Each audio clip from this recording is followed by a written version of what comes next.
되길 소망합니다. 오늘 저와 여러분을 위해 주시는 하나님의 말씀 함께 읽겠습니다. 사도행전 9장 1절에서 9절 그리고 17절에서 22절까지의 말씀입니다. 제가 가진 성경으로 신약성경 201페이지에 있는 사도행전 9장 1절에서 9절 또 17절에서 22절 말씀을 이 시간 제가 봉독하겠습니다. 사울이 주의 제자들에 대하여 여전히 위협과 살기가 등등하여 대제사장에게 가서 다메섹 여러 회당에 가져갈 공문을 청하니, 이는 만일 그 도를 따르는 사람을 만나면 남녀를 막론하고 결박하여 예루살렘으로 잡아오려 함이라. 사울이 길을 가다가 다메섹이 가까이 이르더니 호련히 하늘로부터 빛이 그를 둘러 비추는지라. 땅에 엎드러져 들음에 소리가 있어 이르시되, 사울아 사울아 네가 어찌하여 나를 박해하느냐 하시거늘 대답하되, 주여 누구시니까? 이르시되, 나는 네가 박해하는 예수라.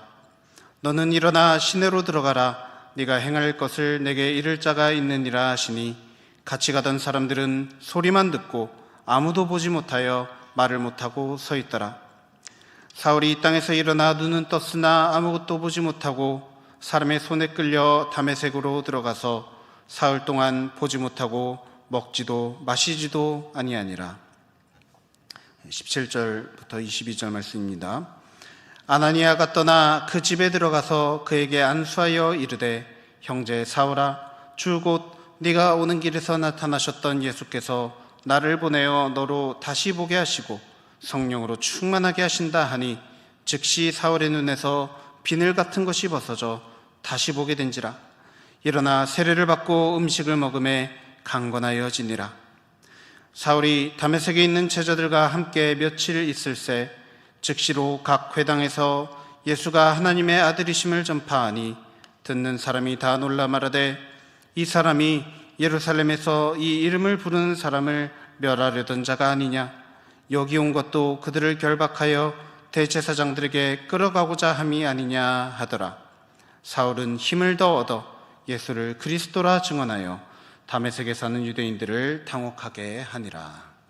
아멘. 네, 오늘은 사도행전 말씀 시리즈 네 번째 시간으로 그동안 우리가 함께 살펴보았던 모습을 떠올리며 앞으로 일어날 일들에 대해서 함께 생각해보는 시간을 갖겠습니다. 예루살렘 교회에 놀라운 부흥이 일어났습니다. 사람들이 많이 모이기 시작했고 그 안에 성령 충만의 역사들이 일어났습니다. 그런데 계속해서 커져가고 계속해서 좋아질 것만 같던 교회가 그 안에서 갈등이 일어나게 되었습니다.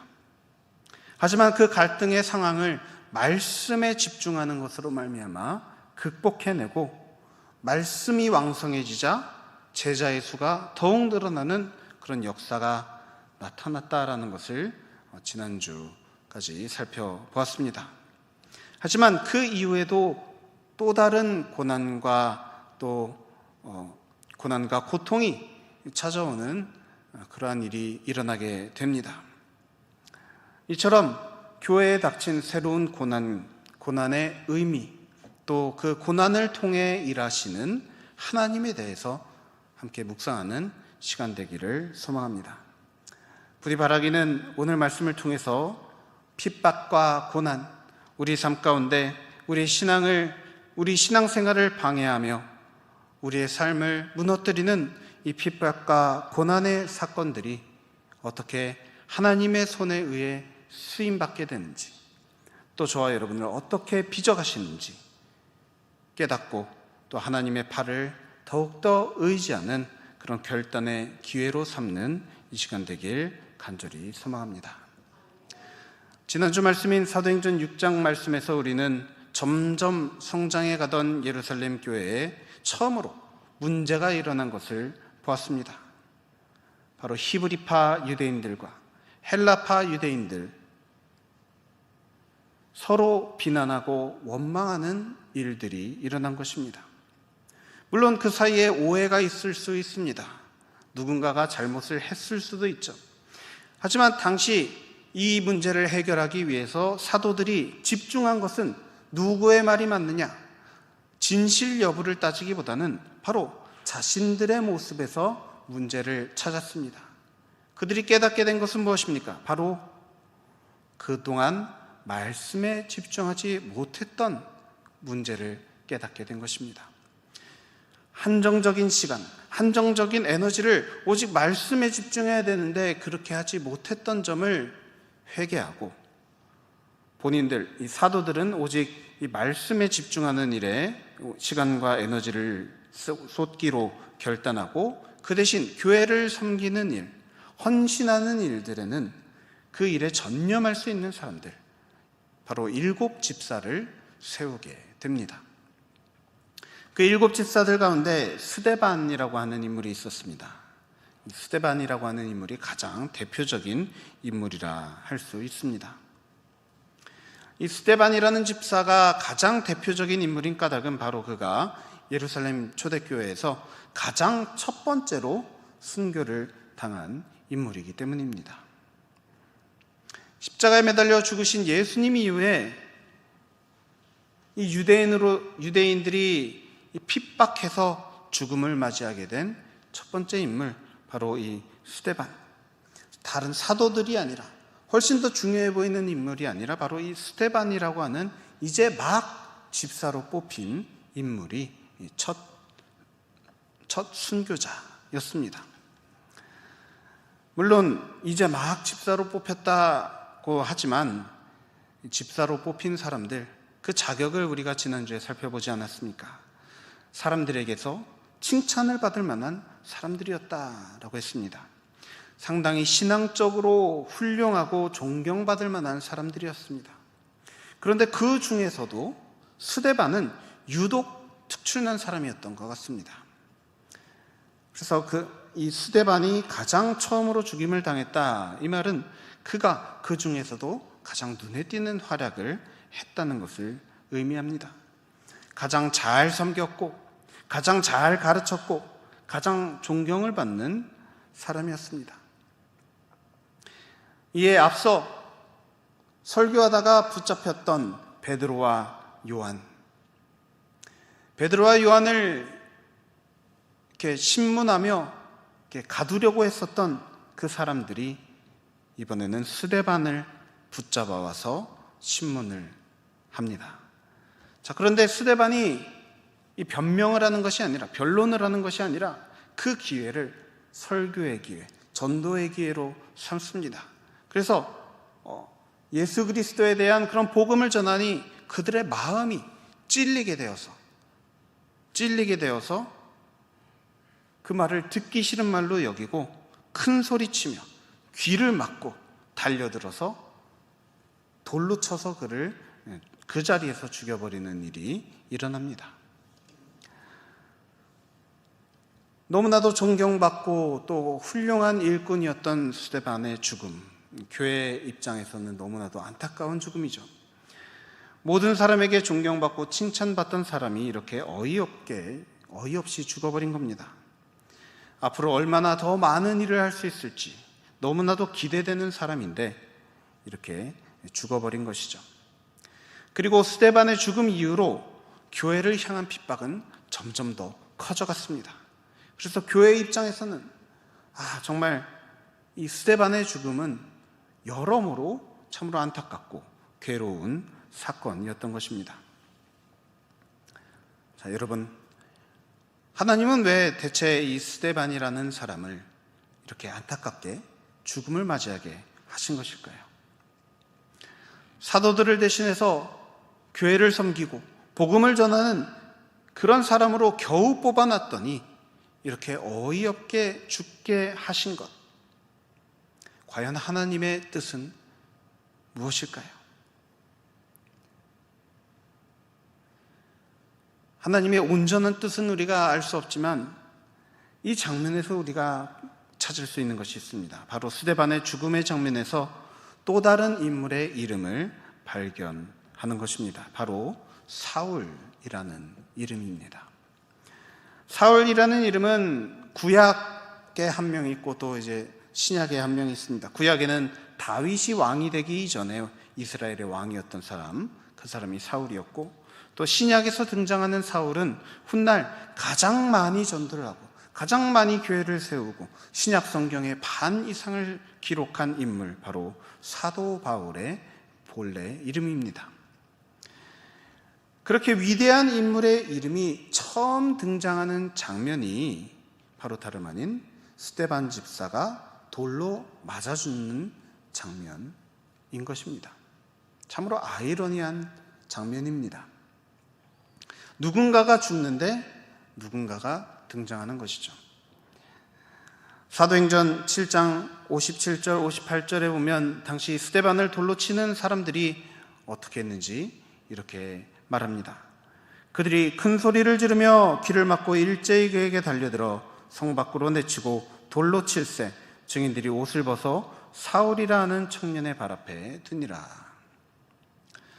스데반을 돌로 쳐 죽인 그 사람들이 옷을 벗어서 사울이라 하는 청년 앞에, 그 발 앞에 두었다라고 했습니다. 이 장면이 사울이 처음으로 성경에 등장한 장면입니다.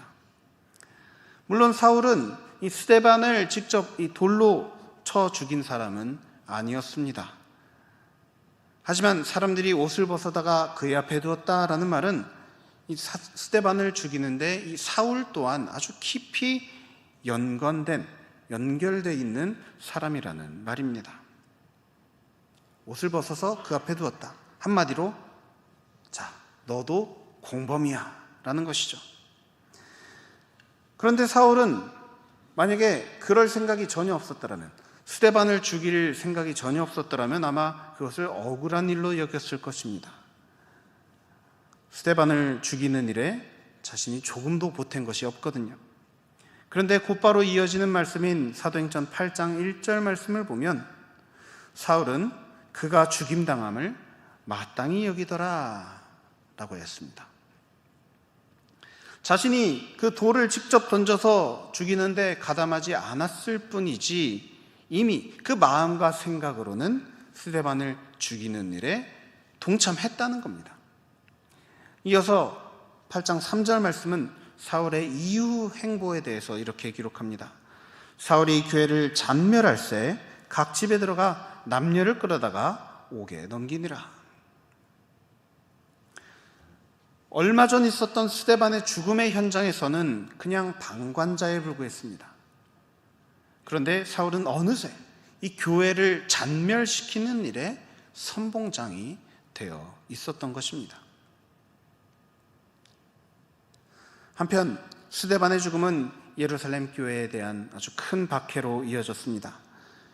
8장 1절 후반부를 보시면 그날에 예루살렘에 있는 교회에 큰 박해가 있어 사도 외에는 다 유대와 사마리아 모든 땅으로 흩어지니라 라고 했습니다.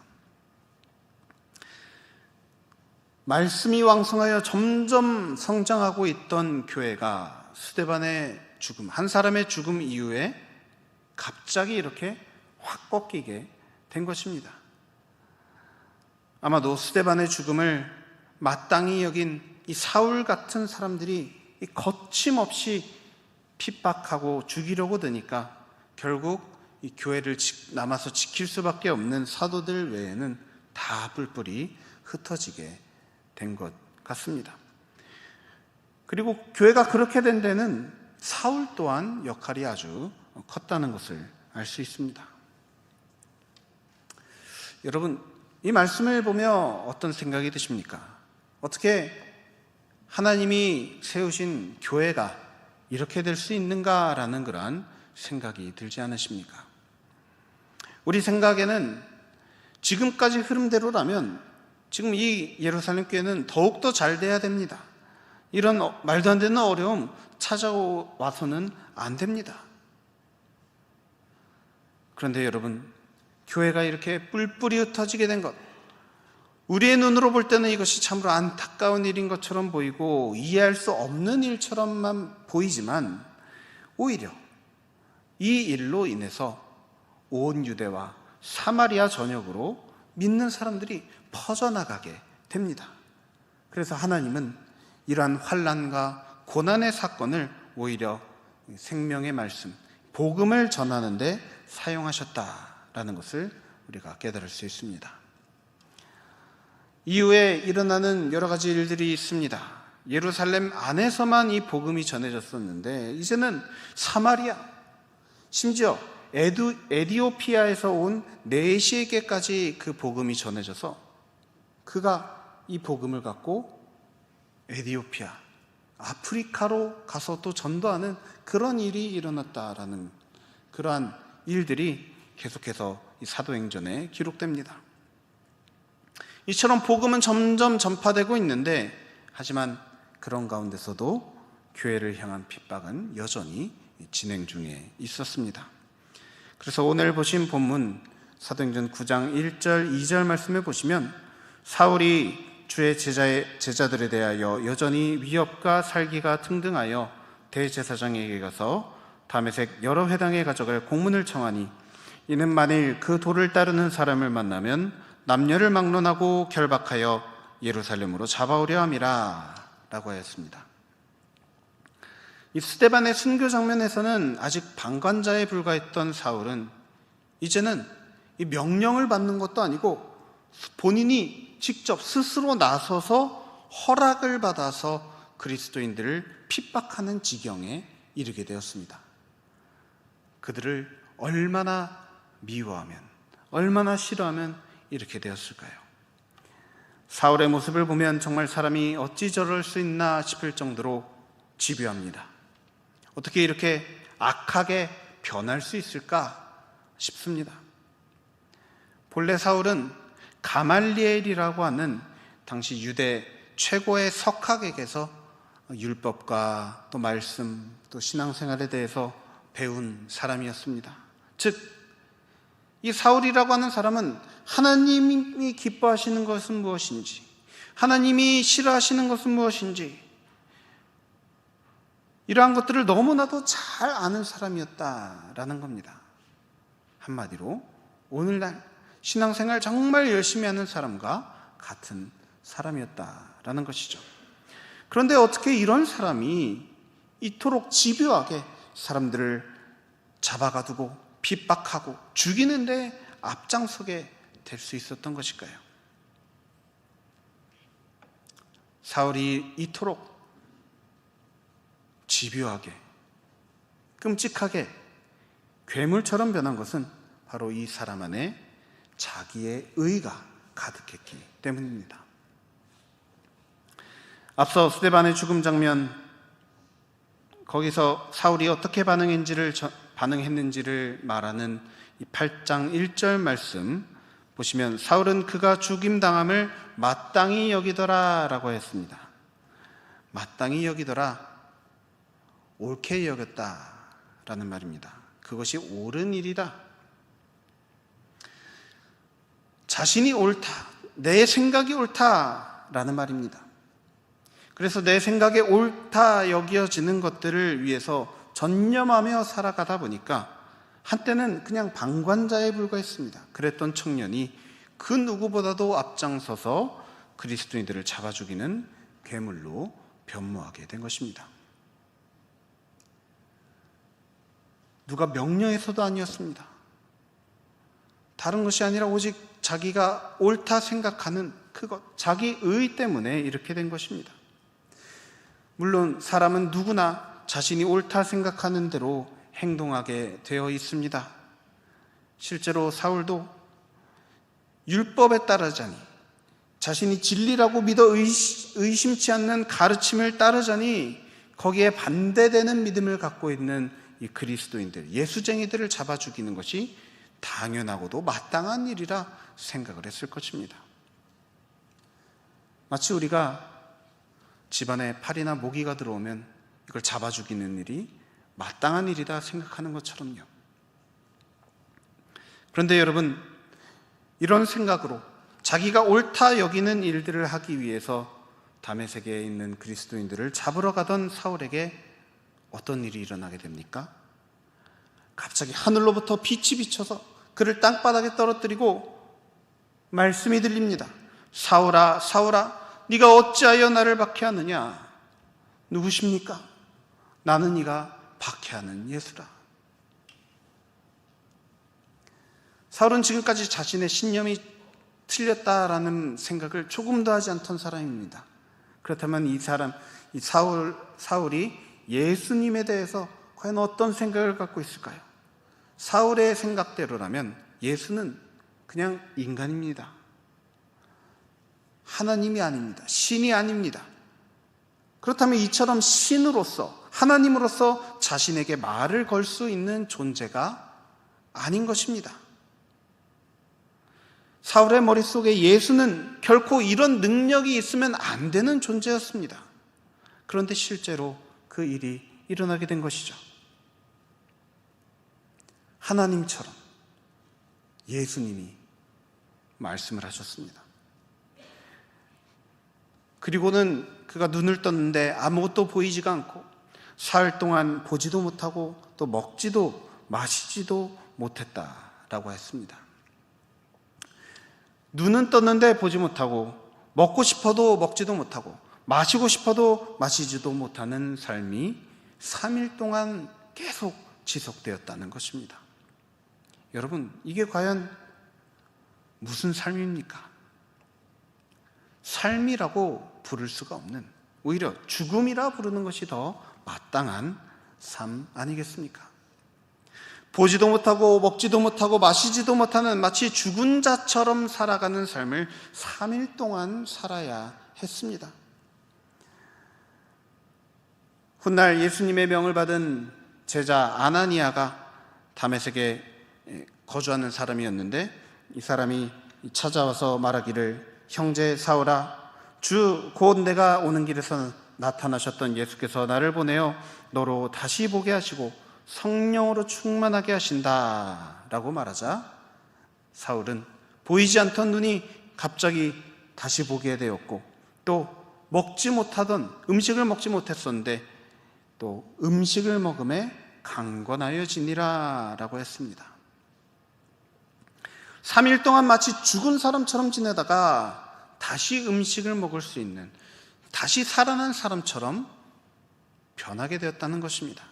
그리고는 며칠 후부터 사울은 자신이 그토록 부인했던, 그토록 증오했던 예수가 정말 살아계신 하나님의 아들이시다라는 것을 전파하며 다니기 시작했습니다. 그래서 사람들은 이 사울이 본래 그리스도인들, 예수쟁이들을 박멸하는 데 언제나 앞장서던 사람인 것을 알고 있었는데, 오히려 예수를 전하는 모습을 보면서 당황했다 했습니다. 이것을 바로 사울의 회심 사건, 바울의 회개라고 부릅니다. 이 장면은 진정한 회개란 무엇인지를 우리에게 알려줍니다. 여러분, 모두 다 회개해 보셨죠? 나의 죄를 느끼고 내 죄를 용서해 달라고 하나님께 기도하는 것. 하지만 그저 눈물만 흘리고 기도 조금 한다고 진정한 회개가 되는 것이 아닙니다. 진정한 회개란 마치 사울의 모습처럼 마치 죽은 사람이 되는 것과 같은 일입니다. 자신이 옳다고 여기던 것들은 다 내려놓고 다시 살아났을 때는 더 이상 내가 과거에 의롭다 여겼던 것, 내가 옳다 여겼던 것은 더 이상 주장하지 않는 삶이 진정한 회개의 삶입니다. 오히려 과거 자기가 옳다고 여겼던 것은 얼마나 잘못되었는지를 깨닫게 되고 다시는 그것을 옳다 말하지 않는 삶. 그래서 그 입에서는 아예 다른 말이 나오는 삶입니다. 여러분, 다른 말이 나오려면 무엇이 있어야 한다고 했죠? 성령. 성령 충만하니까 다른 말이 나오는 겁니다. 완전히 죽었다가 다시 살아날 때 다른 말이 나올 수 있는 것. 이것이 바로 진정한 회개의 모습입니다. 여러분 모두 회개한 경험이 있으시겠지만 아마 그때 결심하셨던 것, 내가 다시는 돌아가지 않겠다, 내가 다시는 내가 기뻐하고 내가 즐거워하는 그런 삶으로 돌아가지 않고 오직 하나님을 위해서 살겠다, 이러한 그런 결단을 해보셨겠지만 과연 그 결단대로 되셨습니까? 정말 그 마음대로 살아가기가 쉽지가 않습니다. 왜 쉽지 않을까요? 왜 어려울까요? 왜냐하면 우리가 아직도 시퍼렇게 살아있기 때문입니다. 여러분 기억하시기 바랍니다. 자기 의로 기세등등했던 사울은 예수님을 만나니까 죽었습니다. 죽은 자나 마찬가지인 신세로 3일을 살았습니다.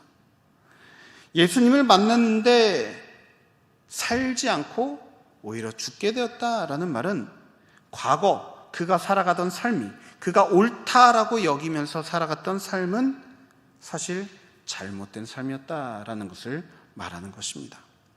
그래서 자기 의로 가득했던 죄인 사울은 예수님을 만나고 죽었지만 사흘 후에 성령을 받아서 오직 예수로만 가득한 새 사람으로 다시 살아나게 되었습니다. 예수님도 십자가에서 죽으신 지 사흘 후에 살아나셨죠. 또 사도행전 9장 맨 마지막 부분인 36절부터 43절에 보면 또 다른 이야기가 등장하는데요. 다비다라고 하는 제자가 병들어 죽음을 맞이하였는데 베드로가 와서 안술하니 다시 살아나는 일이 일어났습니다. 이런 일련의 사건들이 말하는 바가 무엇입니까? 우리 그리스도인들에게 죽음의 사건들은 찾아온다는 겁니다. 하지만 죽음은 반드시 생명으로 이어지게 된다라는 말입니다. 우리 그리스도인들에게 죽음이란 생명으로 이어지는 문과 같은, 열쇠와도 같은 일입니다. 여러분, 죽는 것이 사는 것입니다. 바로 이게 거듭난다라는 것의 의미입니다. 예수님 말씀하셨습니다. 진실로 진실로 내게 이르노니 사람이 거듭나지 아니하면 하나님의 나라를 볼 수 없느니라. 예수님은 우리가 거듭나야, 죽었다가 다시 살아나야만 비로소 하나님의 나라를 볼 수 있다 말씀하셨습니다. 이 비밀을 깨달은 사울, 훗날 사람들에게서 바울이라 불리는 이 교회의 철천지 원수, 이 사울은 훗날 변화된 마음으로, 새로워진 마음으로 고린도전서 15장 31절 말씀에서 이렇게 고백합니다. 형제들아, 내가 그리스도 예수 우리 주 안에서 가진 바 너희에 대한 나의 자랑을 두고 단언하노니 나는 날마다 죽노라. 무엇이라고 고백합니까? 무엇을 자랑하고 있습니까? 날마다 죽는 것을 자랑하고 있습니다. 또 빌립보서 1장 21절 말씀에 보면 이렇게도 고백합니다. 이는 내게 사는 것이 그리스도니 죽는 것도 유익함이라.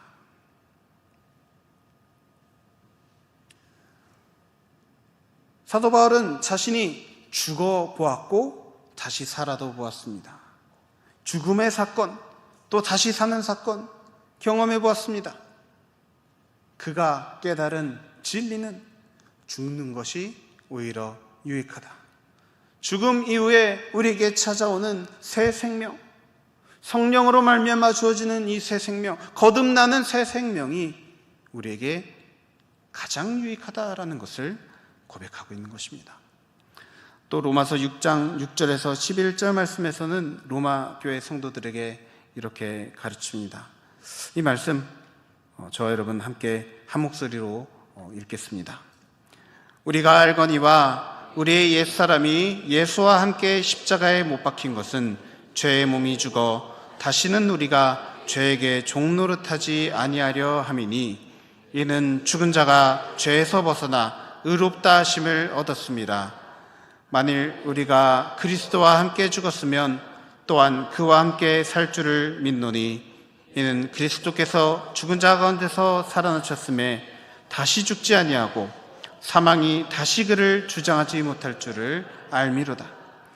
그가 죽으심은 죄에 대하여 단번에 죽으심이요 그가 살아계심은 하나님께 대하여 살아계심이니 이와 같이 너희도 너희 자신을 죄에 대하여는 죽은 자요 그리스도 예수 안에서 하나님께 대하여는 살아있는 자로 여길지어다. 아멘. 사랑하는 성도 여러분, 우리들도 마찬가지입니다. 우리들에게도 죽이지 못하는 것, 죽지 못하는 것이 분명 존재합니다. 무엇입니까? 내 생각, 내 기준, 내 가치관, 내 판단, 내 경험, 내 기분과 감정에 따라서 자기 스스로를 옳게 여기며 살았던 사울처럼 저와 여러분도 자기 자신을 사랑하고 자기 자신을 자랑하고 다른 이들은 언제든 붙잡아 죽이려고 하는 과거 사울의 모습, 죽기 이전의 사울의 모습이 우리 안에도 있지 않습니까? 너무나도 자기 의가 강해서 자기 옳다라는 이 경향이 너무 세서 본인 외에 다른 이들의 말은 듣지도 않고 다른 이들은 좋게 보지 아니하고 오직 자기 주장만 하며 살아가는 모습이 우리 가운데 있지 않습니까? 그 누구도 내 생각을 변화시킬 수 없다며, 그 누구도 나를 설득시킬 수 없다며 내 기준, 내 생각대로만 살아가려는 그런 고집이 너무 강하지 않습니까?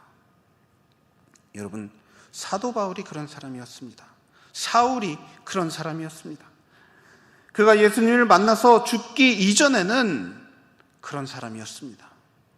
하지만 그가 예수님을 만나서 그런 죽음과도 같은 그런 경험을 하고 나서 죽음을 통해서 새 생명 얻는 그 과정을 겪고 나니까 그가 과거에 중요하게 여겼던 자신의 생명, 자기가 옳다고 여기는 것, 이것은 조금도 아까운 것으로 여기지 아니하고 날마다 죽음을 몸에 새기며 죽음을 마음에 새기며 오직 예수님이 주신 새로운 삶을 살아갔는데 전념하는 그런 삶을, 그런 새로운 삶, 새로운 사람, 거듭난 사람이 되었음을 기억하시기 바랍니다.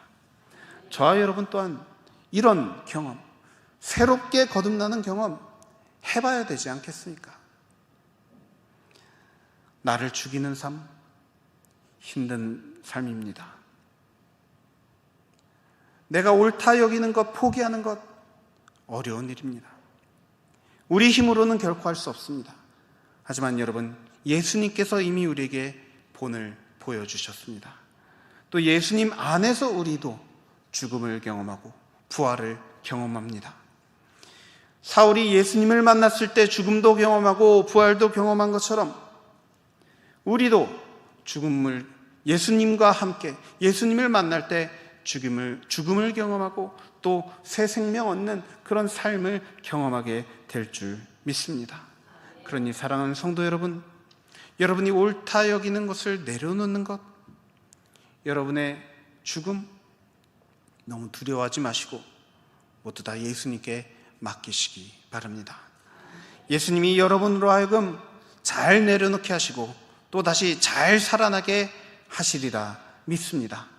예수님께서 여러분으로 하여금 사도 바울처럼 새 생명, 새 삶 살아갈 수 있도록 인도해 주실 것을 믿음으로 믿고 날마다 매일매일 잘 죽고 잘 사는 복된 성도들의 삶 살아가는 저와 여러분 모두 되시길 우리 주 예수 그리스도의 이름으로 간절히 축원합니다. 함께 기도하겠습니다.